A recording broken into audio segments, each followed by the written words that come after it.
Gaston ñu ngi lay nuyu baax di la ziar. waaw salaamaaleykum sang bi ñu ngi lay nuyu aussi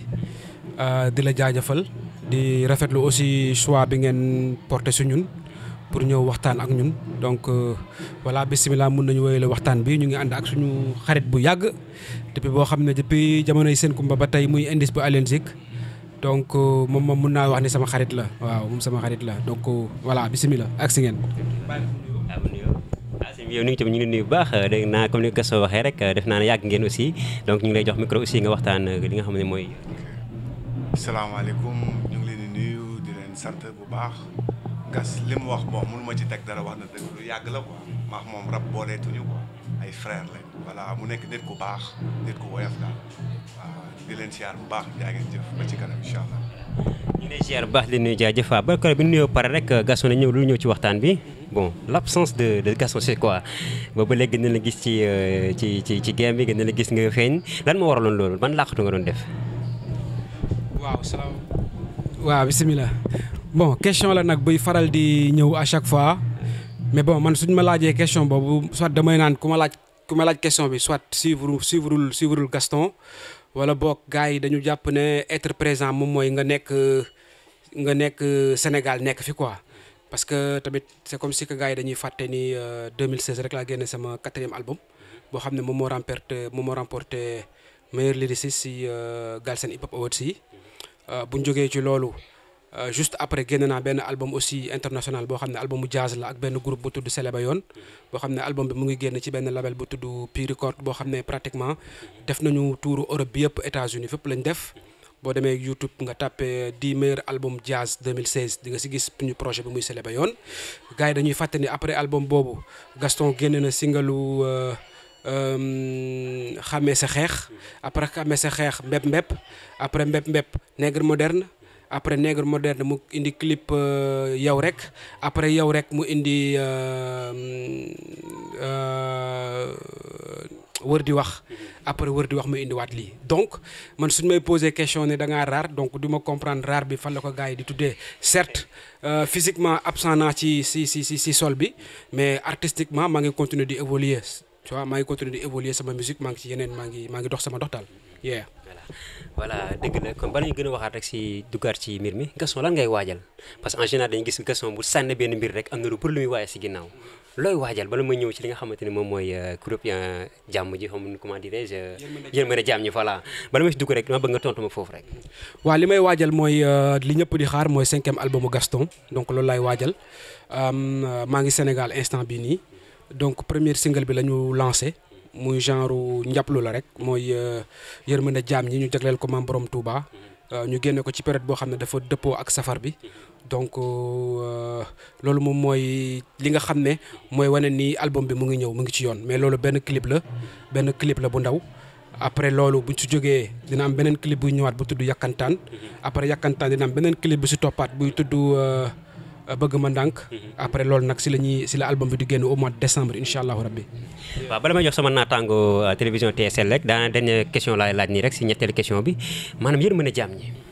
pourquoi ce choix ban inspiration nga am ba tax te yërmande jaam ñi soit fi jamono ji toll la wala lan moo la inspiré ak nga génne boobu single. waaw single bi mooy ni may waxee rek man dama nekk nit boo xam ne lépp lu may def dafay wàcc si man bu wàccee si man. dafa am ñaari xalaat yuy xëccoo léegi nag benn bi gañe rek boobu laay def musique bi sama benn xarit bu ñuy wax Moussa Ngom moom moo ko def ba mu ko defee moom sound mbëggeel la ci xalaatoon mu yónnee ma ko fekk maa ngi def sama projet bi ba ma dégloo son bi mu dëppoo ko weeru koor xaal bi ma nekkoon ci xaal bi la ma yóbbu woon donc te tamit su ma fàttaliku su ma juumul sama carrière musuma si def sound pour ku tedd ki def naa sound pour Cheikh Fall def naa sound pour Ndiambe Daaru mais musuma def sound pour ku tedd ki donc c'est venu naturellement clip bi aussi c'est venu naturellement parce que ba may ñëw du woon bii moo waroon nekk première single bi Yakkantaan moo waroon njëkk a génn mais ba ma ñëwee ak équipe bu may liggéeyal ñoom dañu def science d'écoute bi ñoom ñëpp ñu dëppoo ne bii dafa war a génn avant màggal bi bii foog mu génn avant màggal bi ndeem tamit man maay artiste bi mais dafa am ñu may liggéeyal ñoom tam dañu am cër ci man donc ma mujjee bàyyi li ma décidé woon def ñoom lu ñu wax mooy génnee son bi te ëpp mu nekk loo xam ne tombé na ci moment bu mu génnee ak safar bi donc gars yi ñu ngi koy ñu ngi koy bëgge bu baax. donc ñu si profité aussi tamit di ci dagaan yërmande jaam ñi muy Cheikh Ahmad Bamba pour projet bii ñu dëgmal. mu defal ñu si jàppandal bu baax ba may ñu si loo xam ne lu kawe suñu njort la. voilà ñu ngi ko si sàkku bu baax daal ak ça. jërëjëf Gaston kàddu yi am na solo leer na nañ ko du ma def rek du jox sama naataango bi nga xamante ni moo nekk sama loxo càmmoñ moom it mu posé ay question parce que moom waa télévision TSL la kon suma waa ji bisimilah. ok salaamaaleykum gars yi bëggee naa leen di rafetlu li ma dajeek ñaari grand frère yi nii parce que ku xam hip hop tey xam ne Gaston yàgg na si te tamit boo gisee melomaan yu bëri boo leen laajee kan moo tax ngeen bëgg rap lu ñu lay njëkk a wax mooy Gaston donc mu doon loo xamante ni tamit bokkoon na si benn compilation mooy Dakar All Star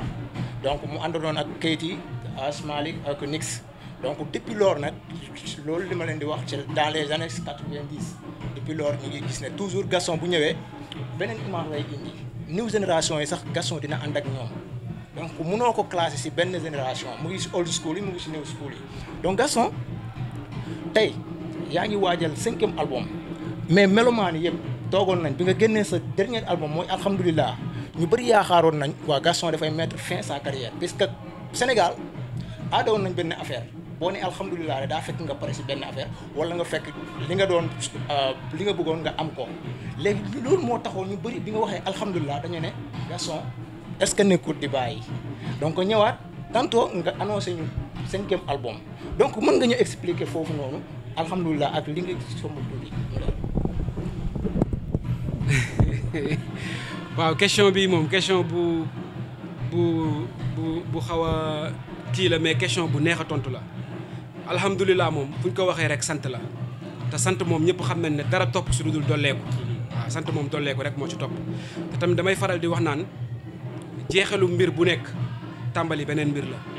tey jii nii boo nekkee ci école di jàng nga dem ba am BFEM boo ñëwee ñu ne la at mi nga BFEM looy wax alhamdulilah est-ce que tax na nga bàyyi jàng déedéet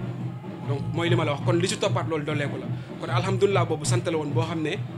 mënuñu woon bañ a sant parce que ba ñu génnee 3e album bi ñëpp xam nañu rëkk-rëkk yoo xam ne jànkonteel woon nañ ko ci mouvement bi loolu taxoon ñu def recul tuuti mais teewul ni ak loolu yëpp lu mu rëy ak yooyu yëpp teewul ni on est revenu encore taxaw xam nga ñëw génne album bi donc sant par rapport à tout ça ba état d'esprit boobu ñu mën koo dund xaal boobu ba continuer di évoluer te yàqu ñu dem yàqu lenn ci suñu dox donc loolu la waraloon sant bi mais cela ne veut point dire que nii dañuy jeexal suñu carrière ñun commencé guñu sax mooy li may wax rek man du ma old school du ma new school te du ma middle school gars yi dañ may boole ak old school yi parce que dama teel a def preuve loolu la rek mais man je me considère pas comme old school je me considère pas comme middle school et je me considère même pas comme new school man artiste laa te nag artiste mooy koo xam ne dafa war a di yee ay facettes ci moom c'est-à-dire que Gaston bi Xelcom bokkul ak Gaston bi yëg soo ko nekk bokkul ak Gaston bu Tuutax Jóob lu bëri am na ñu bëri naan alhamdulilah bi c'est très musical mais Gaston bii nii dina yéem ñëpp ñu déglu album bi yëpp moom dinañ ne xanaa da nga mere booy yi ma ne leen non du question loolu c'est parce que art dafa nekk loo xam ne bu nekk xasee ba nekk ci yow rek nekk na ci yow voilà donc foo mënti dem loo mënti def bu la tuddoon di nelaw sax tey jii nii Modou Lo boo ko fekkoon muy nelaw sax nga di nelaw nga xandoor ko sax nga muy xandoor nga dóor ko sax bu tëbee ci biir nelaw bi sax ci biir xelam am na ay ngelaw yu yoo xam ne mën na la becc ngal wala mu indee affaire noonu la nag Gaston tam noonu la mel ak képp koo xam ne tarbiyee na aaram ba noot ko donc album bi moom incha allahu rabbi du pour bàkku du pour dara mais xam naa ne ñu bëri dina leen yéem. waaw ñu bëri dina leen yéeme te surtout tamit mouvement rap Galsen bi tey def nga 4 album yaa ngi waajal sa 5e album mais sa 4 album yi gis nañ ne alhamdulilah moo jëloon meilleur lyriciste donc sa carrière mooy 4 album yi ban album moo la ci gën a marqué Dagas. bon album bi ma gën a marqué sama carrière mënuma wax bii la parce que album bu nekk dafa am ci xaal bu ma ko dundee premier album bi neex na ma parce que à partir de dara laa ko créé ba may def DAT bi aw ma woon dara tu vois sama benn grand frère benn dëkkandoo moom bu nekkoon Médina bu ñuy wax grand Seeku moo nekkoon États-Unis temps yooyu téléphone Motorola moo xewoon mu nekk kaaw yónnee ma benn mu nekkoon lu cher moom laa dem jox Laay Jaañ fekk temps yi portable dafa cheroon ma jaay ko Laay Jaañ 90 000 mais joxuma xaalis bi 90 000 dama ko fayee 300 si laa joobee jigéen ju mën góor nattu ngeen ne la ak fi bët yem donc après leneen li aussi sama benn grand frère boo xam ne mu laa tuddee sama taw muy Passeman moo ma complétel ma def album boobu donc loolu tam xaal la woon parce que à partir de rien laa fexe génn album boo xam ne amul woon affiche amul woon dara te pourtant bokkoon na ci album boo xam ne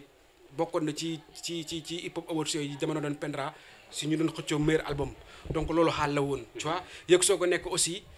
xaal la parce que si lay soo ko jógee ci phase u ñëw rek taxaw studio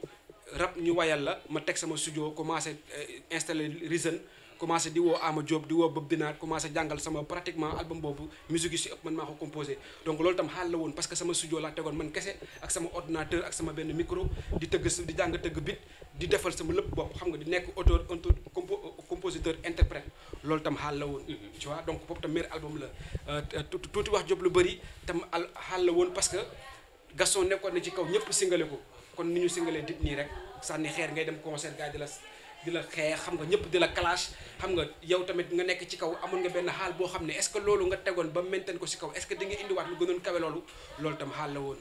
bañ jógee ci loolu aussi yàlla indi natt bu muy indi ñu reculer dem kaaw ñu war a ñëwaat 5e album bi tamit est-ce que di nga mën a defaat loolu aussi tamit challenge boobu tamit ñu réussiraat ko li tam ba léegi tam man je me dis que lépp ay challenge la quoi adduna moom lépp ay challenge la te nit bu nekkee ci dox fakka solo mënul ñàkk mais li am solo mooy boo fakka solo nga jógaat doxal c'est ça qui est important li amul solo rek mooy nga fakka solo ba pare des fa mais ñun si yoon la ñu nekk am nañu ay fakka solo nag mais teewul ba léegi ñu ngi dox te ci yoon boobu la ñu nekk di dox dara fakkul suñuy bët amul kenn ku ñuy xool sëgg ba léegi ñu ngi siggi artistiquement voilà man amuñu dara mais manqué wuñu lenn. donc avant may kii nii dañoo gis tamit Gaston dafa spirituel trop boo xoolee sawnam da ngay mel ni yow day mel ni moom day waaraate donc surtout côté googu noonu loolu noonu tamit lan nga ñu mën a apporter si loolu puisque c'est pas mal say son yoo xamante ne ku ko dégg dina si dégg loo xamante ne ay baatu laa ilaaha illallah xaw ma xaal bi fu mu toll la quoi mais est-ce que mun nga ñuy leeral foofu côté boobu tamit da nga spirituel. waaw loolu tam tolluwaay la rek xam nga nit moom jamono ju nekk si lu mu toll rek loolu day feeñ ci moom xam nga tey ku xamoon Bibson démb bi muy nekk Pifras ak xaal beeg xam nga di maa ko wax ak yooyu ak Bibson bi nga xam ne ba mu tasee ak Cheikh Mamour texte mi après bokkul. c'est exactement ku xamoon Gaston wu code pénal maag bi laay ngëpp na cëpp biir tribunal xam nga ak Gaston bi mu jasante ak njàmbe daaru xaal bi bokkul donc il faut que ñu xam ne nit ku nekk lu mu nàmp rek loolu lay mën a gàll tey jii boo jëlee exemple waa kër gi mënuñu la wax lu dul politique parce que ñoom seen ndaw yëpp grand yi la ñu entouré ci côté politique Kaolack ci côté boobu lañ doon wax donc ñoom seen continuité ci seen yoon la ñu nekk di dox que ce soit man ak ñeneen ñi nga xam ne tam dañu nàmp xam-xam bi xam-xam boobu aussi tam mënul fexe ba rogalaan ci suñuy texte waaw te je pense que loolu ndam la si ñun quoi parce que ndaw moom démb bu ñu doon wax rappeur dañuy jàpp ne rappeur mooy bandi ku def rasta dañ naan rasta bandi la mooy tuxutu yàmbaa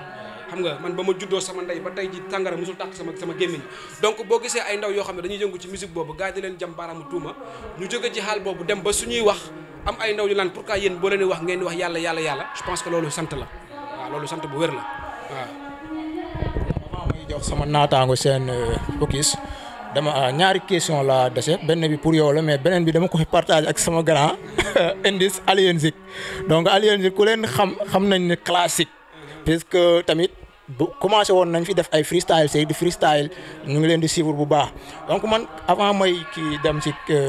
Alien Zik dinaa ñëw tuuti nga wax ñu tuuti ci album bi ban couleur lañ ci mën a fekk vitrine yi ñu ci war a fekk ak tamit date de sortie bi kañ la quoi ak album bi. waaw album bi moom ñëpp xam nañ Gaston buy génn album ni muy génnee album dafa simple c'est-à-dire dina am 3 sons yoo xam ne mélomanes yi kiifee réel rap ñoo koy moom dina am 3 sons yoo xam ne ñi nga xam ne c'est des mélomanes dañuy kiifee musique ñoo ko moom dina am ñoo xam ne ñoom duñ déglu musique mais ñoom wax ji nekk ci biir musique bi la ñuy déglu ñooñ ñoo koy moom donc man moom sama album noonu laa ko mos a defee chaque fois damay kenn ku su nekk parce que nit ñi dañuy faral di fàtte ni doomu aadama yi kenn moomu leen nit mun nga louer chaise mun nga louer bâche mun nga togg ay laax mais nit ñi kenn mënu leen louer voilà donc nit ñi kenn mënu leen louer kenn moomu leen aussi donc loolu dafay important moo tax si foofu boo fa taxawee rek da ngay xam ne bu amee ñoo xam ne dañuy kiife nit dof mu jaral leen dee am na ñoo xam ne dañuy kiife Samba Peuzzi mu jaral leen dee am na ñoo xam ne Ousseyn Barigo la ñuy kiife am na ñoo xam ne Palish la ñuy kiife àdduna moo ni mel léegi loolu nag boo ko comprendre li ngay fexe rek mooy yow li ngay def ñu ko fil nga dox ci mouvance boobu te fexe leen jox ñoom li ñuy xaar si yow waaw man si xaal boobu laa nekk album bi day nekk loo xam ne lu yaatu la fan su Dip yi dañ si gis seen bopp fan su Nit Doff danañ ci gis seen bopp fan su Aada Cannibal danañ ci gis seen bopp fan su Gaston danañ ci gis seen bopp waaw album boobu laay génnee sama dernière question pour ma jox sama naataango bi dafa intéressé yéen ñaar parce que yàgg na quoi yàgg na Gaston depuis Khelcom Alien Zik Still Here gars yi da ngay gis ne loo xamante ni gars yi classique nañ te puis ñu ngi doon boo waxoon rap pur et dur loolu rek mélomane bi classique moo koy faj te yéen a ngi siy dox léegi génération tey bi tey gis nañ ne bu dee wàllu koppar gi ñoom ñooy dagg sec yi nii yéen amu leen sens boobu noonu rap bi fan la toll si yéen ndax mu ngi dox wala doxul parce que tey gis nañ ne carrément showbiz bi am na gars yi ñuy organiser ay concert te si génn di def ay tournée te loolu noonu grand yi amuñ ko woon léegi rap bi foofu joxe na positif wala négatif ngeen ko xool gisee quoi ak lan gis-gis ngeen di gis ci côté booy nu ñuy rabee tey par exemple boo ne Ngaaka Blindé wala ne Dip bokk na si ñoo xamante cee nañ rab bi te li ñuy fayeeku yéen grand yi est-ce que sax amoon ngeen concert yooyu noonu dem dagg ay seg bu 1 million est-ce que yéen amoon ngeen ko ak fu ngeen xam rab bi fan la toll ndax yi ñoom noonu ñu ngi jubali rab bi ci kanam wala ñoom retard lañ indi si rab bi question yi pour yéen ñaar la yéen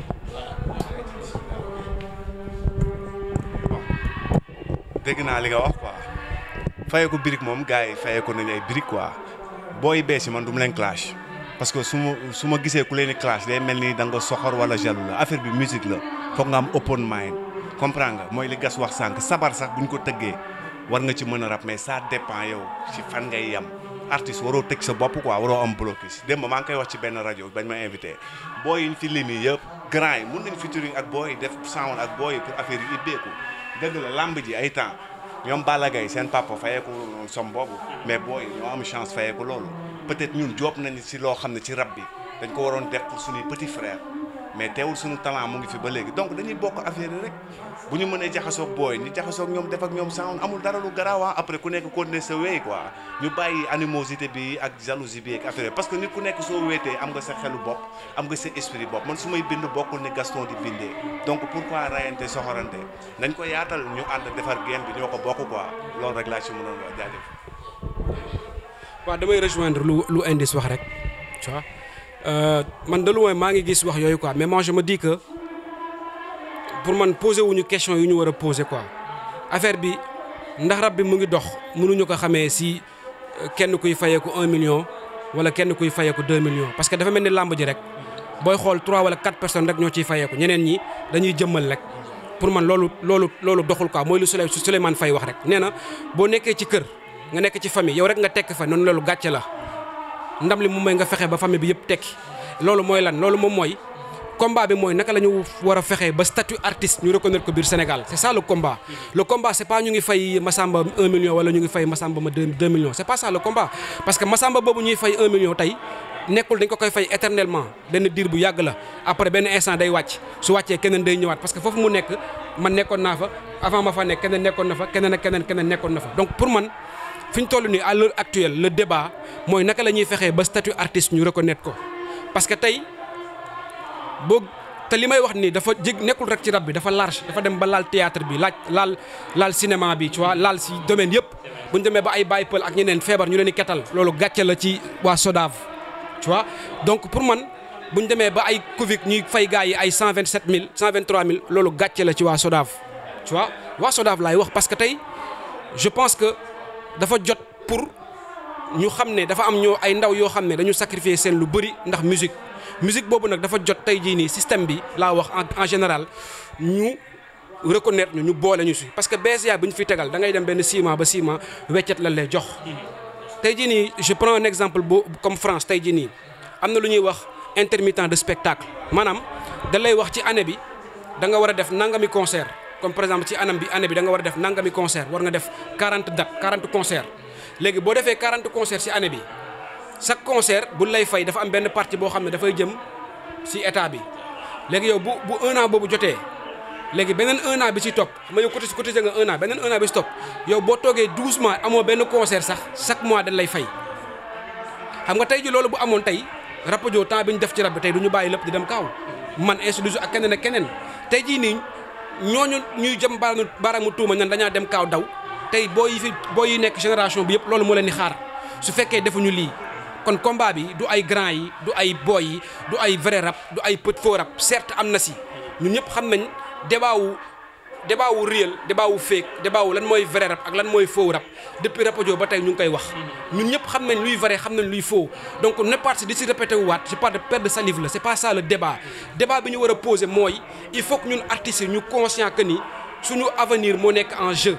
c'est-à-dire que il faut que ñu reconnaître ñu suñu statut boobu il faut que ñu xeex ko c'est ça le combat leneen lu ñu wax lu dul loolu perte de salive la quoi pour man du ay affaire ay fonds culture urbaine nag yooyu yëpp c'est des miettes par rapport ak li ñuy wax nii donc pour man combat bi loolu la quoi le combat c'est ça mooy naka la ñuy fexee ba statut artiste ñu reconnaître ko c'est ça le combat. waaw dafa mel ni message bi jaar na yoon donc dañuy passaar rek suñu naataango moom tamit mu xool lan la ci sant waaw. voilà ka ñu ngi leen nuyuwaat ñëpp di amaat mbégte bu baax di wax ne émission mi ngi jaar yoon ànd ak ki nga xam ne moom mooy Gaston Bandi Mike donc dafa am man question boo xam ne ni fa ma posé la ko donc ça def xaw a laal tuuti parce que tout à l'heure maa ngi dégg nga ne ma du ma old school du ma new school donc album bi na gars yi xaar bon c'est comme si bon je pense que da ngay wax ak boy yi fi nekk wala da ngay wax ak population sénégalaise bon mën naa xam ban choix nga am foofu noonu.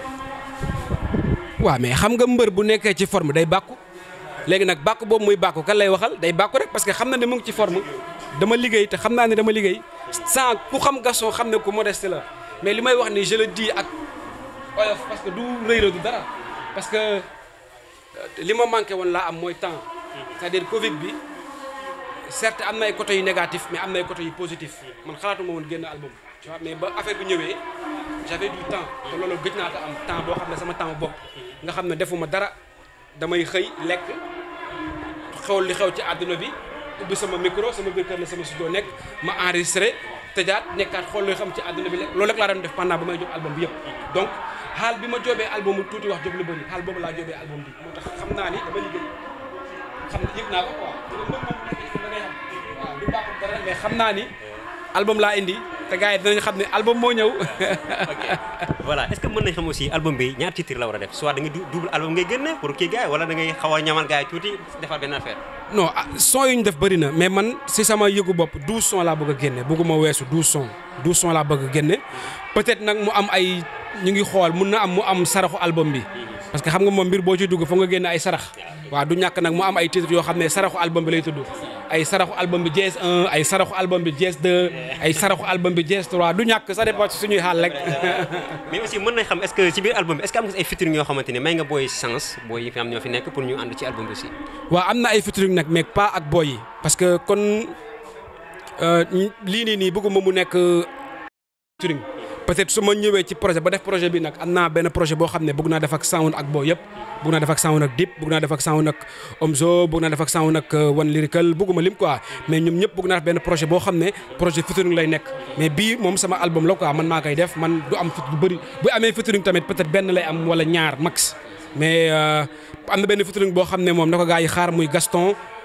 featuring Ada Cannibal ak Meuse waaw boobu moom peut-être ak Leuz Diwane ji parce que amaana moom mooy def refrain bi boobu moom peut-être mooy nekk peut-être dina nekk featuring boobu moom mais le reste moom je pense pas sinon son bu ma def ak Aïda Samb mais sinon 100% Gaston lay nekk peut-être nag après lii nag dinaa ubbi affaire yi gën a yaatal quoi. donc bala maa ñëw sa dernière question rek dama ñëw sama waa ji nii bon wax aussi moom lan lay waajal parce que tamit xam nga loo làqatu bi yàgg na aussi donc gis ñu leen donc lan ngeen waajal aussi comme ni nga xam ne fi la Gaston fële est-ce que am nga préparé nga tamit fële fin foo xamante ni nit ñi danañ yaakaar foofu. bon. waaw Imam Chouek la léegi. waaw léegi AKA boobu lay représenté bon man job naa album ba pare Alien Zik moom ku ñu xam-xam ni pour production daf ñu yomb quoi mooy li gas wax ñun bind rap daf ñu yomb donc man job naa sama album Alien ba pare loolu dañ ko war a génne EP laa koy def maa ngi entamé beneen album bu bees bu may job ak Sidi Talla waa Dëbb Daaxe musique donc ñoom album boobu tamit maa ngi koy job ak ñoom de ce fait que maa ngi pare naa quoi pare naa maa ngi gunge waa ji nag bii pare naa quoi ñaari album yu taxaw yu pare maa ngi si ginnaaw waa ji bu génnee ñu ànd rek ratissé fépp la ñuy tiire duñ bàyyi dara booy bees yi am nañ problème man damaa leen di woo ñëw leen ñëw di jéem. ok xam naa ne émission bi day jaar yi léegi muy ci pandaw gi mais bala may jox sama waay mu tàggoo rek moom it dama koy laaj rek bon ñu ngi jëm ci màggal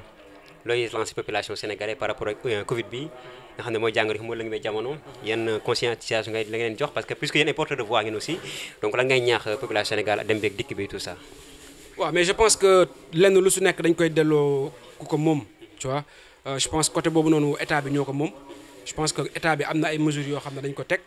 donc nag képp koo xam ne tamit je pense que mesures yooyu waa Touba ci wàllu boppam ñoo ko njëkk a respecté donc parce que léegi nag li ci des rek moom mooy kuy dem nga fexe sàmmonte ak mesures yooyu noonu xam nga sàmmonte ak mesures yi yàlla def ñu dem màggal si jàmm xam nga ñaan yàlla si jàmm mu jëlee fii musiba bi ci àdduna bi yëpp pas Sénégal kese parce que si àdduna bi yëpp parce que tey jii nii soo ko yëgee ak yoo ko yëgul am nga mbokk bu nekk Chine wala mbokk bu nekk Japon wala mbokk bu nekk France donc kon bu ñuy ñaan duñu ñaan Sénégal dañu ñaan àdduna bi yëpp su yàlla jëlee fii mbas mi donc yàlla am na ko yàlla mën na ko ñu ngi koy dagaan ci daraja yi borom bés bi voilà nañ gars yi respecté lii mesures yi ñu dem màggal si salaam ñibbisiwaat si salaam yàlla def jàmm. màggal si salaam ñibbi si salaam jërëjëf ñu ngi sant Gaston bu baax ci interview nga xam ne may nañu ko ñu nag waa suñu naataangoo TSL ci li nga xam moo di interview bi kon damay def sama waa ji rek bu ko defee moom mu tëj rek après ñu ñaanante. voilà sama tëj nag xam naa Gaston dina ma ñëwal tuuti si clip bu mu génnee récemment mooy mardi 29 septembre 2020 donc mën nga ñëw si may benn couple rek ñu dégg léegi man waa Alien Zik man dama ne Alien Zik kan la ñuy amaat Alien Zik beneen planète Alien Zik boobu beneen planète waaw loolu laa la wax Alien Zik boobu noonu lañ soxla parce que gis nañ fi Bario gis nañ fi Bario génnee na son gis nañ fi Diabolo Rexti tamit Afrique style voilà rek Diabolo tamit gis nañ ko si yenn vitrine yi mais Dixa Indis gars yooyu raar nga dégg leen te bëgg naa amaat Alien Zik bu beneen planète loolu yéen a ngi si liggéey wala ku nekk yéen ngi bureau yow ni boppam genre. li ma la mën a wax foofu dama la koy tënkal rek Alien Zik équipe nationale la ku si nekk da nga am club da ngay dem football sa club bu équipe nationale wootee ñu bàyyi club bi dem wuy ji mais Alien moom xoolal Alien ñëpp pare nañ waaw. Baye Jawriñ tëj bi nag danga may couple de ay xool daal. waaw d'accord non Batso non may couple ban couple la ñuy maye sax xaw ma sax